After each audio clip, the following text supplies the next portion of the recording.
Heya Cryptozens, welcome back to the Crypto Overnighter. My name is Nikodemus and we do crypto news analysis nightly at 10 p.m.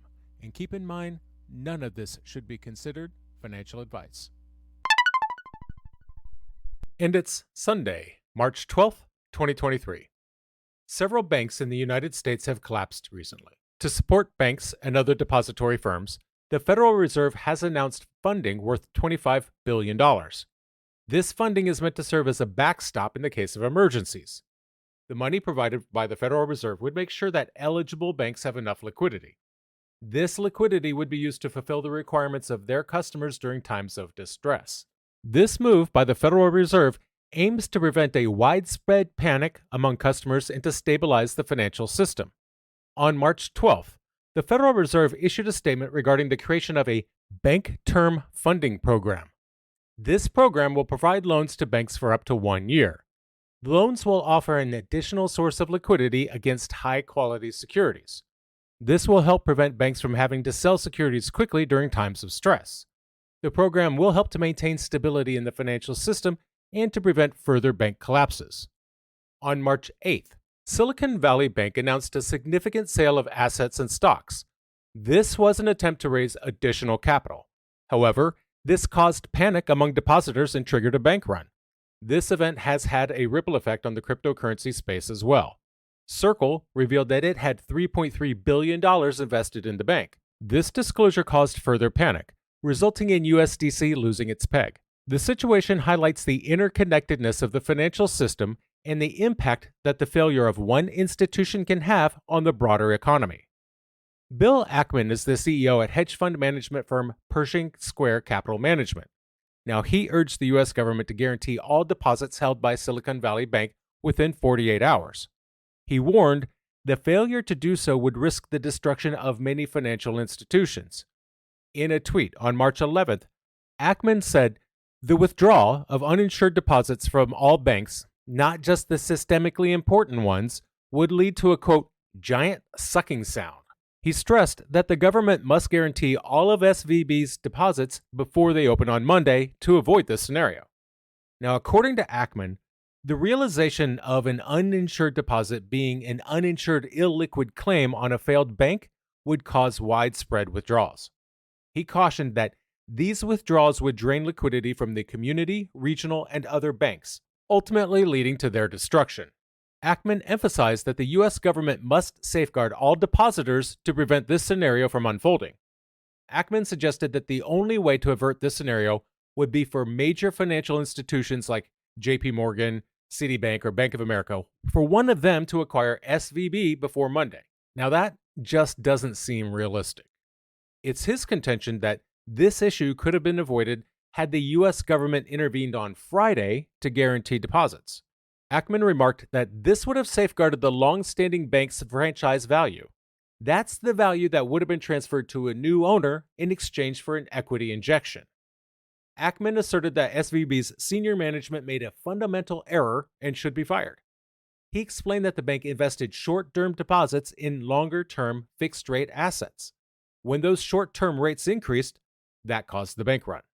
Now, Ackman conducted a back-of-the-envelope review of SVB's balance sheet and determined that even in a liquidation scenario, depositors should recover approximately 98% of their deposits. But eventually is too far away for businesses that have payroll this week. Ackman tweeted a proposal for the FDIC to guarantee all SVB bank deposits by Sunday night. As of February 2023, data from the Federal Reserve indicated that small banks in the U.S. possessed $6.8 trillion in assets and $680 billion in equity. However, a potential failure of Silicon Valley Bank could endanger thousands of small banks, leading to the risk of a run. Bob Elliott is the CEO of the investment firm Unlimited, and Elliott joined Ackman in warning that the decisions made by the Federal Reserve and the FDIC regarding the future of the bank may impact regional banks across the U.S. That would put trillions of dollars at risk of a bank run. Elliott noted that nearly one-third of deposits in the U.S. are held in small banks, and about half of those deposits are uninsured. That means that while the FDIC does provide insurance for small deposits in all U.S. banks, This only covers about 9 trillion of the nearly 17 trillion in outstanding deposit base. Elliott also mentioned that the coverage rate is roughly 50% across most institutions, although credit unions have a slightly higher coverage rate. Elliott believes that if Silicon Valley Bank were to fail, it would put thousands of small banks at risk of a run, which would make the situation a Main Street problem. In other words, it wouldn't just be an issue for big financial institutions, it would also affect smaller local banks across the country. Over the weekend, Elliott's comments were just some of the many voices on social media. These voices are expressing their concerns about the future of the Silicon Valley Bank. Y Combinator CEO Gary Tan created a petition that claims nearly 40,000 of all depositors at SVB are small businesses. This petition warns that if swift action isn't taken, over 100,000 people could lose their jobs. It urges regulators to step in and implement a backstop for depositors. Silicon Valley Bank is a major U.S. bank that ranks among the top 20 largest banks in the country. It's known for providing banking services to many venture firms that are friendly to cryptocurrencies. Blockchain venture capitalists have deposited over $6 billion in assets with the bank, with Andreessen Horowitz accounting for $2.85 billion, Paradigm for $1.72 billion, and Pantera Capital for $560 million. To reduce the impact on tech companies if the bank were to be bought and liquidated, many venture capitalists and investors have come together. About 125 of them have signed a statement to support the bank. The venture firms that have signed include Sequoia Capital and General Catalyst. According to a Bloomberg report, they held a series of meetings over Zoom, and the CEO of General Catalyst shared a joint statement from several VCs that showed support for Silicon Valley Bank. The statement said that if SVB were bought and appropriately capitalized, the VCs would strongly support it.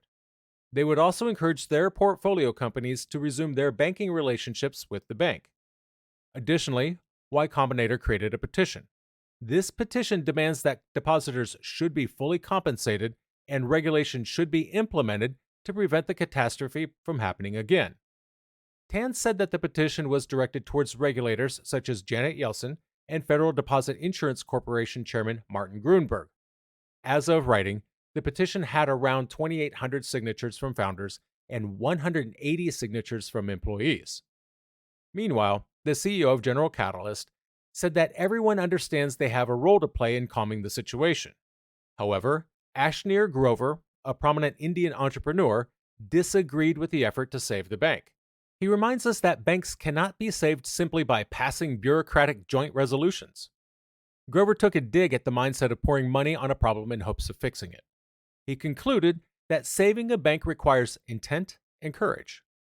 After USDC lost its peg to the US dollar, unconfirmed reports about a resolution brought the token's prices back up to nearly $1 for a moment. While reports are unverified, multiple sources have confirmed that many different paths to resolution are being considered. Depositors will reportedly receive back at least 50% of their deposits in the coming week. Much like Silicon Valley Bank, Signature Bank has been shut down by its state charter authority. On March 12th, the Federal Reserve issued a statement saying that the decision was made with the FDIC to safeguard the American economy and bolster public trust in the banking industry. The Federal Reserve was quick to clarify that it would be supporting all depositors of Signature Bank. They assured that all depositors of the bank would be fully compensated. This statement further explained that, like in the case of Silicon Valley Bank, the taxpayers would not incur any losses. The statement added that this measure is essential to maintain the vital roles of the U.S. banking system in protecting deposits and offering credit access to households and businesses, which will contribute to robust and sustainable economic growth. However, this statement clarified that shareholders and some unsecured debt holders would not be protected. The Federal Reserve Board also declared that it would supply extra funding to qualified depository institutions to ensure that banks would meet the needs of all their depositors. This is after Silvergate Bank said last week that they were going to shut down and liquidate voluntarily, citing recent industry and regulatory developments. So now Silvergate's dead. Custodia got denied by the feds. Signature Bank's been closed down. And people think I'm being paranoid when I say that the bankers are trying to choke the fiat out of crypto. Now, while many countries have been focused on the problems related to crypto, like unstable prices, bank crashes, ecosystem collapses. However, South Korea has been paying attention to the potential of the metaverse as an economic growth engine. The Ministry of Science and ICT in South Korea has announced a new investment in a fund specifically for metaverse initiatives in the country. The government invested 24 billion Korean won to create a fund of over 40 billion Korean won that will support the development of the metaverse. South Korea is going to use the Metaverse Fund to support the mergers and acquisitions of different companies within the metaverse ecosystem. The South Korean government is investing in the fund because of the growing interest of big tech firms in the metaverse. They recognize that it's challenging for local companies to get funding through private investments due to the risks involved. So the government plans to assist domestic metaverse-related companies to compete with global players. They said that they're going to provide active support to make sure that it happens. Last January, Seoul created a digital copy of the city in the metaverse. The South Korean government invested around $1.6 million for the first phase of the project. Despite this, South Korea still takes measures to address cross-border threats in the physical world. In February, the country imposed its own sanctions on individuals and groups from North Korea involved in cryptocurrency thefts and cyber attacks. 1 year ago, Lugano, Switzerland made Bitcoin and Tether the de facto legal tender. So let's take a look at how well the initiative has paid off. Now, recently, Tether shared a report called Plan B. Plan B outlines the progress that the city has made in terms of cryptocurrency infrastructure and education. Tether's report reveals that over 150 merchants in Lugano now accept Bitcoin, Tether, and LVGA as payment. LVGA is a Swiss franc-pegged stablecoin. The Plan B Foundation aims to expand this acceptance to 2,500 more merchants by the end of this year. Lugano has also made history by issuing the first ever blockchain-based municipal fund. This 6-year debt is valued at $107 million. It can be traded directly on the SDX exchange. The original plans for the initiative included the acceptance of crypto payments for municipal services in Lugano. This has helped with promoting the use of cryptocurrencies in a circular economy. In terms of education, Tether organized a summer school for 86 students from 26 different countries. These students learned about crypto from experts in the field. Additionally, Tether provided 500 grants to help these students further their knowledge of cryptocurrency. During the summer school, students were given the opportunity to attend the Plan B job fair. That job fair connected employers in the blockchain industry with potential talent. The Plan B forum was held in October of 2022 and was designed to expand Bitcoin adoption. More than 1,000 Bitcoin Lightning Network transactions, 130 Tether transactions, and 200 LVGA transactions took place at the event. So far, only 2 countries, El Salvador and the Central African Republic, have established Bitcoin as legal tender. And that's going to do it for us tonight. I want to thank you, my listeners, because when you stop listening, I will stop talking. If you enjoyed tonight's show, then please like, follow, subscribe. Leave a rating or a review.